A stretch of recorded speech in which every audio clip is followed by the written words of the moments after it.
Gente, bom dia. Nossa aula de hoje é voltada ao Present Perfect Continuous, certo? O Present Perfect Continuous, ele tem uma formação muito peculiar, que é a questão do verbo to have, has, been, mais o verbo principal, mais ing. A gente tem que tomar muito cuidado quando a gente estiver falando desse verbo. Por quê? Aqui nós temos um tempo composto, certo? Nós temos, na verdade, três verbos. O verbo to have, que pode ser a formação de have ou has, mais o been, que é o verbo to be, mais o terceiro verbo, que é o verbo principal acrescentado de ing. Bom, a gente tem que tomar muito cuidado com o seguinte. Primeira informação que eu tenho que repassar para vocês é que essa questão do has been aqui, ó. Deixa eu pegar aqui a caneta. Esse have has. Essa formação do has, ela deve ser usada só na terceira pessoa do singular. He, she e it, certo? No restante das pessoas, I, we, you e they, você deve utilizar o have. Outra informação, esse been aqui, ele é o verbo to be no particípio passado. Então, nós temos três verbos, o verbo to have, certo? Lembrando que tem a formação de have e has, o has na terceira pessoa do singular, he, she, it, ok? O have, I, we, you e they. Temos o verbo to be, que é na formação do been, certo? Que é o particípio passado, mais o verbo principal que vai ser acrescentado de ing. Bom, quando é que nós utilizamos o present perfect continuous? Quando expressa uma ação que começou no passado e vai continuar no presente. Olha aí. Inicia no passado e continua no presente. É usado no lugar do present perfect para enfatizar a ideia de continuidade. Nós vamos deixar essa colocação, esse segundo tópico, para trabalhar mais adiante. Hoje, nessa aula, nós vamos trabalhar bem esse tópico 1, que é o principal, ou seja, expressa uma ação que começou no passado e continua no presente. Essas ações, elas podem ou não ser concluídas, elas podem ou não ter terminado, certo? Só a nível de informação, que a gente vai trabalhar o tópico 2 na próxima aula, esse present perfect, ele vai dar uma ideia de situações temporárias, certo? Então, por isso que a gente tem que tomar muito cuidado para não confundir.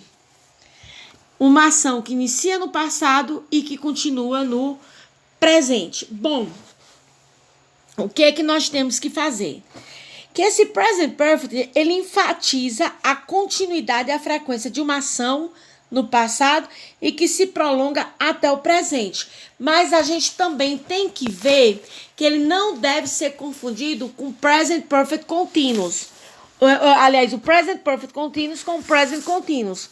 O present continuous foi o que vocês estudaram, é o conteúdo passado. O present continuous, ele não tem o verbo to be. Ele vai ser o verbo to, aliás, ele não tem o verbo to have. Ele tem o verbo to be, mais o verbo principal acrescentado de ing. Já o perfect continuous teve o acréscimo do verbo to have, certo? Olha aí o exemplo. A gente tem que tomar muito cuidado, tá bem aqui, ó. She has been working. Nós temos quem aí, ó? Vamos destacar detalhadamente. Nós temos aqui nas frases. Deixa eu descer aqui a frase. Levantei mais, bem aqui, ó. She, que é o pronome. O has, que é o verbo to have.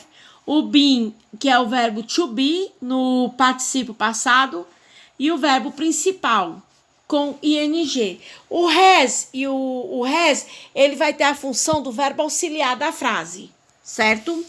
E o working é o verbo principal. O verbo auxiliar é aquele que ajuda a dar sentido ao verbo principal. E o verbo principal é o que dá a ideia da ação a ser trabalhada. Ó, bem aí, ó, a frase. She has been working have for 7 years. Ele trabalha aqui há 7 anos, ou seja, iniciou no passado e continua no presente.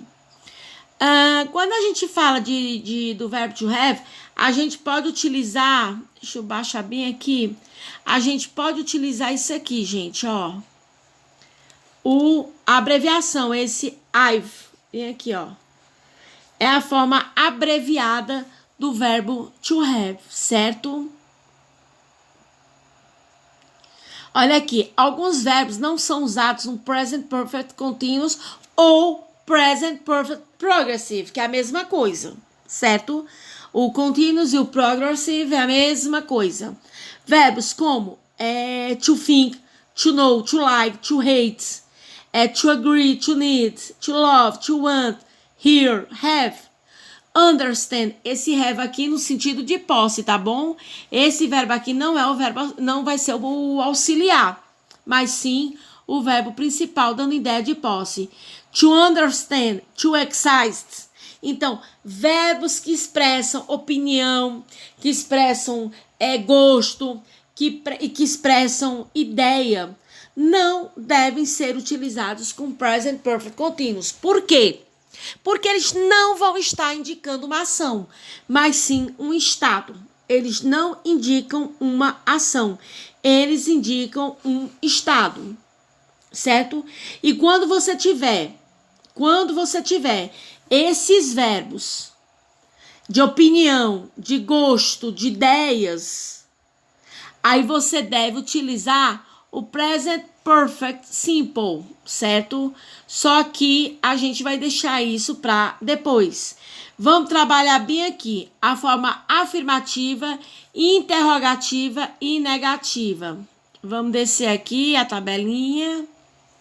A forma afirmativa, ó. Pronome, to have, to be e o verbo principal com ing. Já na forma interrogativa, cuidado. O have vai para o início da frase, aí depois você tem o pronome, o verbo been e o verbo principal mais ing. Não esquecendo da interrogação, já que é uma frase interrogativa. E na forma negativa, nós podemos fazer de duas formas.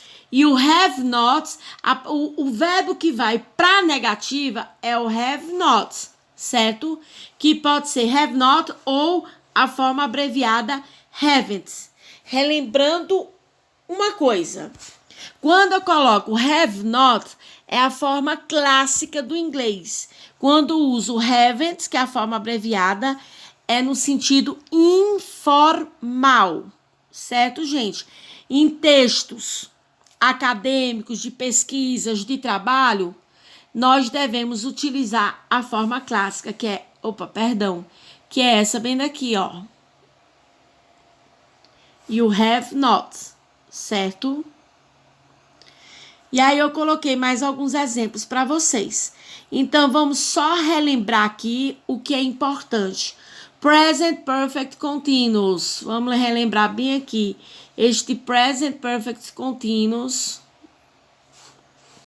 Bem aqui, cadê? Ele vai indicar o quê?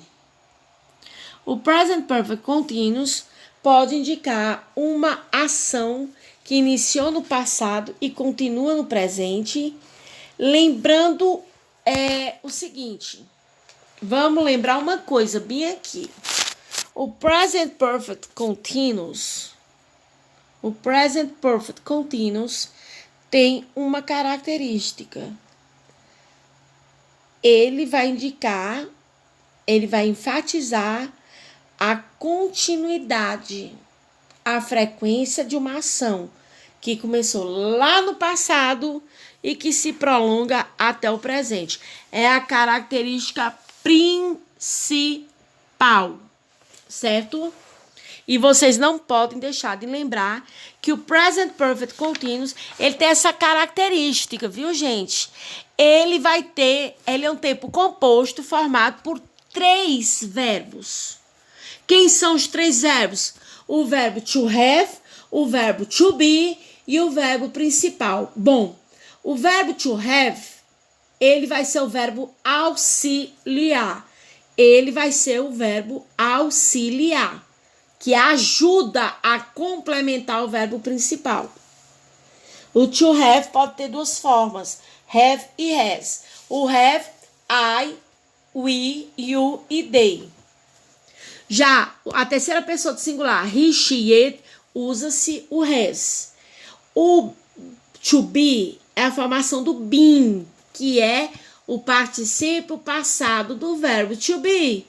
E o verbo principal, que é o verbo que dá o sentido da frase, que vai ter o ing. E como todo bom verbo, nós temos as formas afirmativa, interrogativa e negativa. Vale destacar que a forma afirmativa é o que a gente viu lá na introdução. Interrogativa, o have vai para o início da frase, ó. Have you. O have, o pronome, o been e o verbo principal. E na negativa nós temos as duas formas, né? O have not, que é a forma, é o sentido formal, é quando você utiliza o texto oral e o escrito, né? De forma clássica, com formalidade. Porque esse haven't bem aqui, ele dá uma ideia de informalidade. Bom, gente, essa primeira etapa dos nossos estudos era relacionado ao verbo, ao tempo verbal, né? Composto, present perfect continuous. Todos tenham um bom dia e bons estudos.